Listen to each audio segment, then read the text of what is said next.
गेल्या काही महिन्यात रखडलेल्या स्थानिक स्वराज्य संस्थांच्या निवडणुकीबद्दल आता एक महत्त्वाची बातमी समोर येते. ती काय? सांगते. स्थानिक स्वराज्य संस्था निवडणुकात ओबीसी प्रवर्गासाठी सरसकट 27% आरक्षण लागू करण्याचा निर्णय सरकारने घेतला. त्यामुळे अनेक पालिकांमध्ये आरक्षणाची 50%ची मर्यादा ओलांडली जात आहे. याच संदर्भात आज सुप्रीम कोर्टात सुनावणी पार पडली. या प्रकरणावर पुढील सुनावणी 25 नोव्हेंबर रोजी होणार आहे.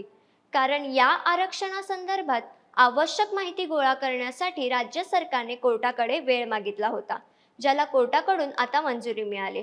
सुप्रीम कोर्टाने निर्देश जाहीर केले. त्यात ज्या निवडणुकांची अधिसूचना अजून जाहीर झालेली नाही त्याची अधिसूचना तूर्तास थांबवणे, तसेच 25 नोव्हेंबर पर्यंत कोणत्याही जिल्हा परिषद किंवा महानगरपालिकेच्या निवडणुकीचा अंतिम कार्यक्रम जाहीर करता येणार नाही, असे महत्त्वाचे निर्देश दिलेले आहेत.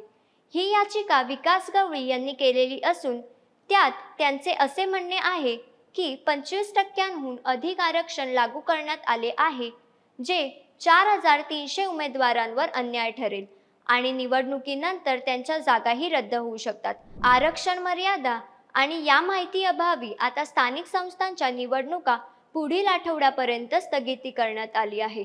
या प्रकरणात आता पुढे काय होईल ते 25 नोव्हेंबरच्या निकालातूनच स्पष्ट होईल.